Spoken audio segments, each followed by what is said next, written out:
L'intervenant suivant, le professeur Olivier Beau, qui va intervenir sur les stratégies précliniques de neuroprotection. Donc vous savez que c'est très intéressant d'entendre Olivier Beau qui travaille dans une équipe qui est vraiment reconnue internationalement pour ses travaux sur ces domaines-là, et avec Pierre Gressin, c'est des équipes qui ont fourni aux néonatologistes tellement d'informations sur ce que c'était chez l'animal, comment on pouvait, à partir de ce qui était donné chez l'animal, finalement déduire des choses qu'on pouvait mettre en place au niveau des services de néonatologie. Olivier, je te laisse la parole. Merci beaucoup et merci à toute l'organisation de ce colloque de m'avoir invité à parler donc uniquement des stratégies précliniques. Je ne parlerai pas du tout de clinique puisque Stéphane Marais après moi le fera.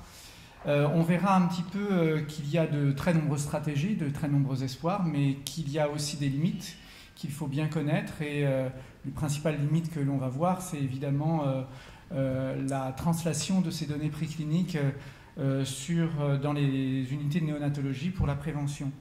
Alors, on a vu justement que les formes de cérébral palsy s'étaient modifiées dans le temps, avec une tendance à une diminution des formes sévères et une diminution globale de la prévalence de cette cérébral palsy, qui va d'ailleurs dans le sens d'une modification de la prévalence des lésions cérébrales en elles-mêmes, avec une diminution des formes les plus sévères classiques de lésions de la substance blanche, mais au contraire une augmentation, grâce notamment à l'amélioration de la neuroimagerie, des formes les plus diffuses, ce qui nous fait dire qu'il y a probablement plus un problème de pathologie globale du cerveau qui induit le handicap ultérieur que des lésions focales telles qu'on les voyait dans les années 80 ou 90. Ces lésions étant focalisées sur des zones qui sont très très particulières et relativement diverses, et qui vont donc induire des stratégies différentes de neuroprotection en fonction de là où on veut agir justement sur ces zones. Les principales zones qui sont intéressées sont les zones germinatives, les zones de la substance blanche et toutes les connexions et les projections qui vont se développer entre notamment la substance grise et puis les voies motrices, notamment pour la paralysie cérébrale. On sait que l'ensemble de ces structures, et notamment de la substance blanche par laquelle vont migrer ces réseaux et ces projections, si elles sont atteintes, eh bien, vont avoir une trajectoire de développement modifiée. Et qui dit trajectoire de développement modifiée, dit plasticité modifiée également, et dit donc fonctionnalité pas optimale in fine. Alors, à partir de ces concepts-là, eh bien, des facteurs de risque principaux et des hypothèses physiopathologiques ont été émises. On sait grossièrement, très grossièrement, que l'atteinte du cerveau en développement est liée à deux principaux facteurs, qui sont le facteur inflammatoire, qui est en lien d'ailleurs avec la prématurité et une parturition et un déclenchement du travail trop précoce, et les radicaux libres et donc le stress oxydant, qui vont d'ailleurs de pair, avec comme dénominateur commun ultérieur l'excytotoxicité aboutissant à des lésions cérébrales plus ou moins diffuses, avec un potentiel de réparation qui est très dépendant d'un enfant à l'autre, qui est très dépendant de l'environnement de cet enfant, qui est très dépendant de son background génétique, etc. À partir donc de ces hypothèses physiopathologiques ont été imaginées ou conçues des stratégies de neuroprotection qui sont résumées un petit peu sur ce schéma. Vous voyez ici l'excytotoxicité, ici l'inflammation, ici le stress oxydant et ici la réparation et la plasticité. Et vous voyez qu'il y a différentes molécules d'intérêt candidates, des molécules candidates qui ont été investiguées sur le plan préclinique dans des modèles qui reproduisent le plus fidèlement possible, et c'est jamais parfaitement fidèlement, les lésions que l'on observe chez le prématuré ou chez l'enfant à terme atteint d'anoxie périnatale. Alors, on ne va évidemment pas faire le catalogue de toutes ces molécules d'intérêt qui ont été exploitées et explorées sur le plan préclinique, mais je vais vous en montrer quelques-unes qui sont particulièrement prometteuses et qui font l'objet actuellement d'ailleurs d'une translation sur le domaine clinique. Alors, le problème de toutes ces recherches précliniques, c'est que, évidemment, les recherches précliniques sont basées sur des systèmes animaux, des systèmes in vitro, qui ne représentent pas du tout la physiologie d'un prématuré ou la physiologie d'un nouveau-né présentant une anoxie périnatale, par exemple. Et donc forcément, il y a un décalage souvent important entre ce que l'on peut voir et ce que l'on observe de façon très encourageante en préclinique et ce qu'il est possible d'envisager dans la translation clinique dans les services de néonatologie et chez l'homme. On peut avoir des problèmes notamment de points de jugement, de critères de jugement. Certaines molécules pourraient avoir un effet bénéfique que l'on méconnaît tout simplement parce que l'on n'observe pas le bon critère de jugement sur lequel agit justement cette molécule. On peut très bien passer à côté d'un effet bénéfique d'une molécule tout simplement parce qu'on n'est pas au bon dosage, et ce n'est pas parce qu'on est à un dosage trop faible qu'on a forcément un effet négatif, mais on peut très bien avoir finalement une balance risque-bénéfice qui est défavorable tout simplement parce qu'au contraire on donne un médicament à trop forte dose, on le verra notamment pour la voie du NO, du monoxyde d'azote.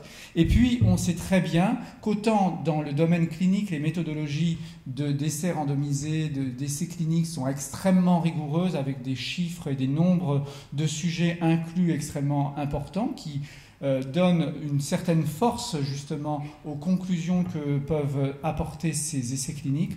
Autant dans le domaine préclinique, les statistiques, les méthodologies sont largement en retard. On est en train de combler un petit peu ce retard, mais c'est vrai que la rigueur avec laquelle on étudie ces molécules dans le domaine préclinique n'a rien à voir malheureusement avec la rigueur des essais cliniques. Alors, en fait, dans les stratégies de neuroprotection périnatale sur le plan préclinique, on peut catégoriser les molécules qui ont été étudiées en 3 classes. Des molécules qui sont déjà utilisées pour d'autres raisons, d'autres indications dans la pharmacopée de la néonatologie et de la périnatologie. Il s'agit par exemple du sulfate de magnésium, du monoxyde d'azote, de l'érythropoïétine, de certains antibiotiques, etc.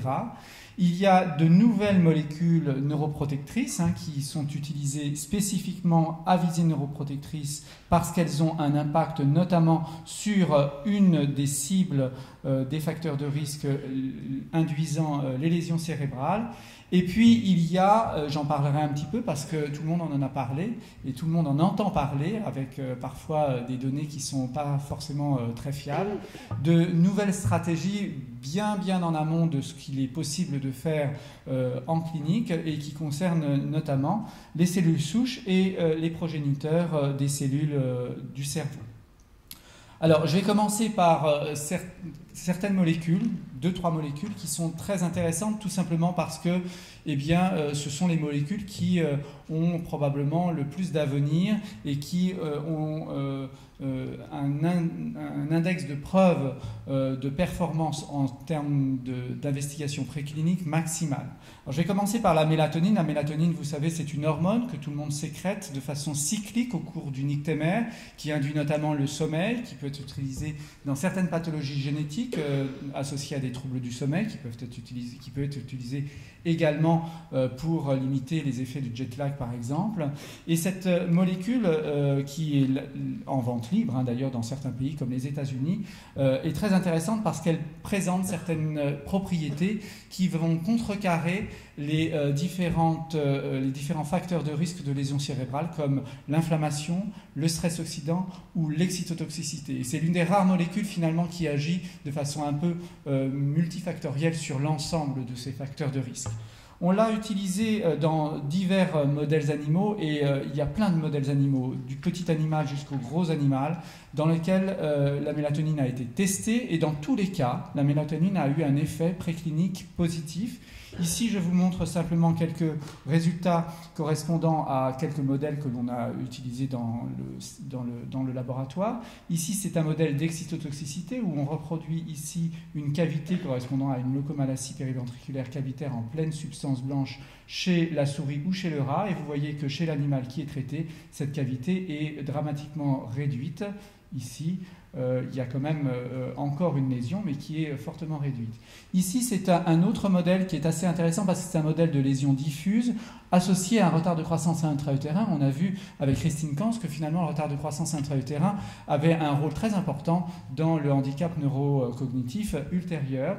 Et dans ce modèle-là, donc de lésion diffuse, il n'y a plus du tout de cavité, de lésion clastique, mais plus une anomalie diffuse de la substance blanche. On voit que cette substance blanche, ici, dans ce modèle-là, est beaucoup moins myélisée que par rapport au contrôle. Chez les animaux traités, on voit que malgré le retard de croissance intra-utérin, il n'y a plus de différence en termes de myélinisation de la substance blanche qui permet de dire que finalement la mélatonine prévient ce défaut de myélinisation associé au retard de croissance intra-utérin dans ce modèle animal murin, évidemment. Donc, l'ensemble de ces données précliniques a non seulement été investigué sur le plan des lésions cérébrales, sur le plan fonctionnel, notamment avec une diminution des apprentissages chez la souris et chez le rat, ce qui a induit finalement la translation et les études de translation qui sont actuellement en cours avec trois étapes. Une étape dont je vais vous parler un tout petit peu, qui est une étape finalement de confirmation du rationnel d'utiliser la mélatonine chez l'homme, chez le nouveau-né, par rapport à ce que l'on connaît chez l'animal. Le rationnel chez l'homme peut être différent par rapport à l'animal et il faut confirmer que notre hypothèse physiopathologique préclinique puisse être confirmée en clinique. Une étude pharmacocinétique qui a été réalisée à Londres et puis des essais thérapeutiques qui sont actuellement en cours et malheureusement au jour d'aujourd'hui nous n'avons pas encore les résultats. Il y a un résultat partiel sur l'un des essais thérapeutiques mais pas le second. Ici vous voyez c'est l'étude qu'a menée Valérie Biran l'année dernière et qui montre que finalement à la fois au niveau du sang du cordon ou au niveau des premiers jours de vie, il y a une diminution significative ou une corrélation entre la concentration de mélatonine circulante et l'âge gestationnel. Ici, vous ne le voyez pas, mais ici, on a des tout petits de moins de 28 semaines, des 28-32, 32-36 et des enfants à terme. Et on voit que la concentration, eh bien, elle est croissante avec l'âge gestationnel, ce qui confirme le fait que si l'on donne sous forme d'un traitement de remplacement la mélatonine chez le nouveau-né extrêmement prématuré, eh bien, on peut atteindre éventuellement des niveaux atteints par le nouveau-né à terme qui prévient éventuellement l'atteinte de la substance blanche ou d'autres structures. Alors,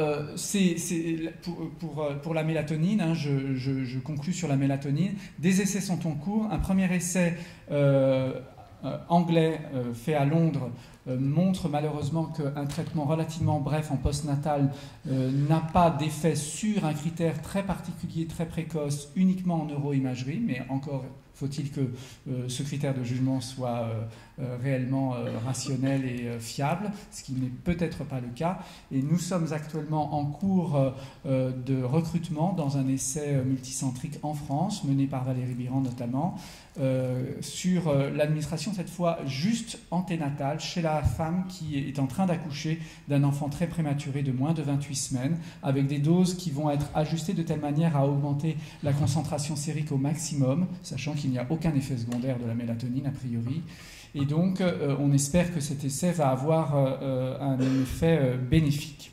Autre molécule extrêmement intéressante et dont je suis certain que Stéphane Marais va parler, le sulfate de magnésium. Le sulfate de magnésium qui est une molécule qui est utilisée dans certaines pathologies de la grossesse et notamment la prééclampsie et qui a cette propriété très intéressante qui est cette propriété de blocage du canal et du récepteur au glutamate, notamment les récepteurs au NMDA, et qui va donc diminuer l'excytotoxicité induite éventuellement par un stress oxydant ou par une inflammation. Les résultats en préclinique ont été extrêmement prometteurs. En clinique, Stéphane le développera, les résultats sont encore controversés, mais sont là aussi relativement prometteurs avec certains centres qui l'utilisent de façon systématique. La voie du Héno est une histoire assez intéressante. Le Héno est utilisé pour toute autre chose que la prévention des lésions cérébrales. C'est une molécule très ubiquitaire qui va vasodilater les artérioles, qui sert à l'adaptation, on va dire, hémodynamique, en cas notamment de pathologie focale, d'ischémie ou d'hypoxie-ischémie. Et cette molécule est utilisée assez largement dans le cadre de l'hypertension artérielle pulmonaire du nouveau-né. Et finalement, cette molécule avait été testée pour essayer de prévenir une autre pathologie pulmonaire qui est la dysplasie bronchopulmonaire, observée là aussi chez le prématuré, sans effet finalement, malgré une répétition des essais randomisés. Et c'est au cours de ces essais randomisés qu'on s'est aperçu que finalement, dans certains cas, eh bien, les enfants qui avaient été randomisés dans le groupe traité par NO inhalé avaient un développement neuromoteur meilleur que les enfants qui avaient reçu le placebo. Et c'est pour ça que ça nous a induit une exploration préclinique des effets du NO au niveau du cerveau en développement. Et on s'est aperçu que finalement, ce NO, à toute petite dose et à des doses similaires à celles administrées chez le nouveau-né, à terme ou prématuré, eh bien, induisait une augmentation de la myélinisation dans la substance blanche. Ici, vous avez les animaux contrôle et les animaux traités au même âge, et vous voyez que eh bien, les fibres myélinisées sont plus importantes dans le groupe traité. Et ici, vous avez en noir les tailles de lésions induites par différents agonistes glutamatergiques, donc induisant une excitotoxicité avec donc une lésion cérébrale. Et vous voyez que dans tous les cas, le NO inhalé est capable de réduire la lésion cérébrale. De la même façon, lorsqu'on regarde un autre modèle préclinique de stress oxydant, où l'on a également un retard de myélinisation très important par rapport au contrôle, on s'aperçoit que chez les animaux traités, il n'y a aucun effet de ce stress oxydant sur la myélinisation et au contraire une préservation du processus de myélinisation avec un impact net sur les capacités d'apprentissage chez l'animal, encore une fois, avec toutes les limites que cela présente. Ici, vous avez des animaux non traités qui ont une capacité d'apprentissage quasi nulle par rapport au contrôle, et ces capacités d'apprentissage sont complètement recouvrées par le traitement par NO. Dans un autre registre de lésion cérébrale qui est le registre de l'accident vasculaire cérébral, là aussi on a une amélioration importante, une diminution importante de la taille de la lésion liée à cet AVC. Le problème du monoxyde d'azote actuel, c'est que lorsqu'on en donne trop, eh bien, on va aller vers des problèmes de risque de pro-oxydant liés au fait que le monoxyde d'azote est un agent oxydant, et donc que la fenêtre thérapeutique liée à cette thérapeutique eh bien, est extrêmement étroite. Et de plus, le monoxyde d'azote est un médicament assez compliqué à administrer puisque c'est un gaz qui coûte extrêmement cher et qui nécessite un monitorage relativement étroit. Voilà, donc le monoxyde d'azote, c'est l'exemple même finalement de la reconversion d'une molécule utilisée pour toute autre chose et dont on a finalement exploré par le biais des modèles précliniques des propriétés totalement insoupçonnées sur la maturation du cerveau en développement et notamment sur la maturation de la substance blanche et de la myélinisation qui nous intéresse au premier plan dans le cadre des handicaps d'origine périnatale. Alors, autre molécule très intéressante qui fait partie du groupe des facteurs de croissance, c'est l'érythropoïétine. Vous savez que l'érythropoïétine, là aussi, est utilisée pour des raisons totalement extracérébrales. C'est la molécule qui nous permet de prévenir l'anémie du prématuré. Et on sait que cette molécule a d'autres effets, notamment avec une diminution de l'apoptose, une amélioration de l'angiogénèse et une diminution de l'inflammation. Elle a des effets neuroprotectrices sur les lésions cérébrales adultes, notamment dans le stroke, dans l'AVC, avec une diminution du taux de handicap dans ces modèles adultes de lésions cérébrales. Et finalement, pardon, je vais revenir en arrière.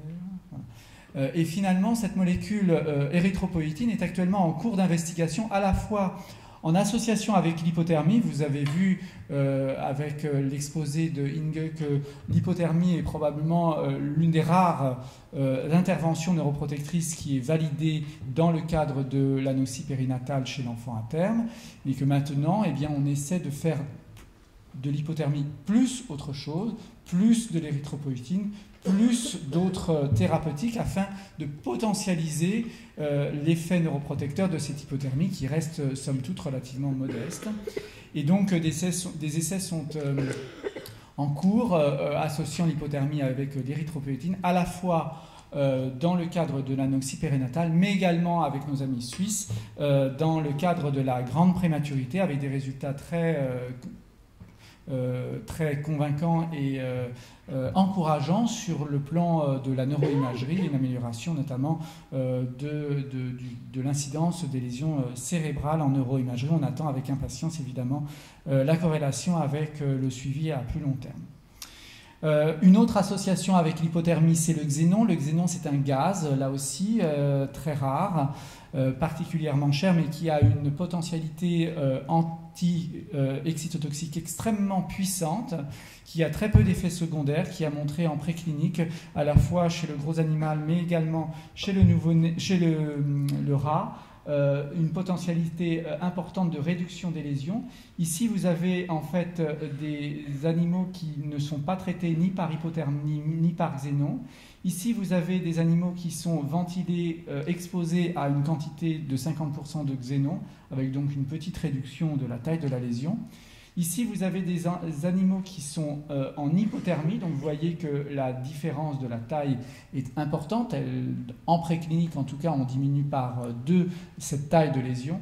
Et quand on associe le xénon et l'hypothermie, on voit qu'on réduit encore de moitié cette taille de lésion. Donc on voit qu'il y a un effet synergique du xénon avec l'hypothermie, et c'est actuellement en cours d'investigation et en cours surtout d'un essai de faisabilité et de safety chez nos amis anglais. Voilà, donc je vais terminer rapidement sur les cellules souches. Donc les cellules souches, comme vous le savez, ont fait naître de grands espoirs et font naître surtout beaucoup dans l'imaginaire d'espoir un petit peu fou, et je voudrais un tout petit peu recadrer en fait là où on en est sur les cellules souches. Vous savez que les cellules souches peuvent être de différentes sortes et peuvent se différencier en différents types cellulaires, et les espoirs viennent finalement que ces cellules souches vont pouvoir remplacer le tissu manquant, remplacer le tissu lésé. Et on va voir que ce n'est pas du tout le cas. Je vais juste passer là. Donc, les cellules souches peuvent être finalement extraites de différents tissus, comme le cordon ombilical, le sang du cordon ombilical. Elles ont pas mal d'avantages, elles sont faciles à extraire, elles sont relativement faciles à stocker. On a des guidelines pour les stocker.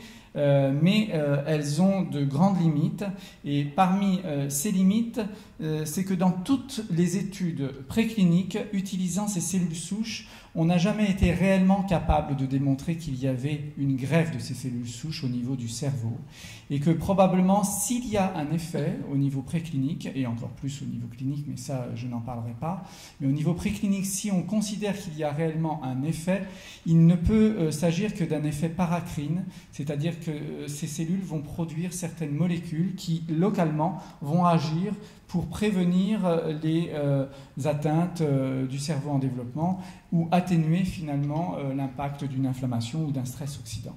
Donc les résultats actuellement, même dans le domaine préclinique, sont extrêmement débattus, contrairement par exemple à la mélatonine ou le NO, où toutes les données vont un petit peu dans le même sens.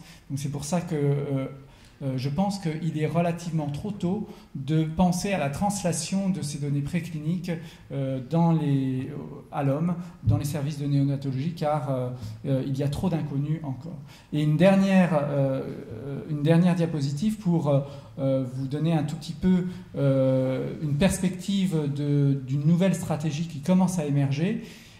Puisque les cellules souches exogènes ont l'air d'avoir beaucoup de difficultés de démontrer leur efficacité dans la neuroprotection, une autre stratégie, c'est de finalement stimuler la production de cellules souches, mais endogènes, nos propres cellules souches, ou les propres cellules souches des animaux cérébrolésés ou des futurs enfants cérébrolésés, puisque l'on sait que lorsqu'il y a une lésion cérébrale, comme par exemple ici un AVC, il y a une accélération de la neurogénèse, un boost de cette neurogénèse spontanément. Et l'idée est d'essayer d'augmenter encore cette neurogénèse spontanée afin de recoloniser éventuellement ou d'atténuer cette lésion cérébrale par nos propres moyens. C'est finalement agir sur la plasticité neurale que l'on connaît et qui est spontanée. Voilà, donc en conclusion, on voit que les stratégies précliniques de neuroprotection sont multiples, pharmacologiques, cellules souches, gaz, etc., qu'elles se heurtent aux limites des études précliniques, aux limites des modèles animaux, mais elles sont indispensables pour essayer de bien préparer la translation clinique. Probablement que les deux molécules les plus prometteuses actuellement sont l'érythropoïétine et la mélatonine, qui sont en cours d'investigation clinique, donc on a fait quand même de gros progrès et une étape a été franchie dans la translation, mais qu'il faut rester extrêmement prudent, qu'il y a plein de lacunes, de limites et d'écueils dans cette translation et que malheureusement beaucoup d'espoirs précliniques vont forcément être déçus dans cette translation. Voilà, je voudrais juste remercier l'ensemble de tous mes collaborateurs dans le laboratoire de Pierre Gressens, la Fondation Prémup et puis nos soutiens financiers. Je vous remercie.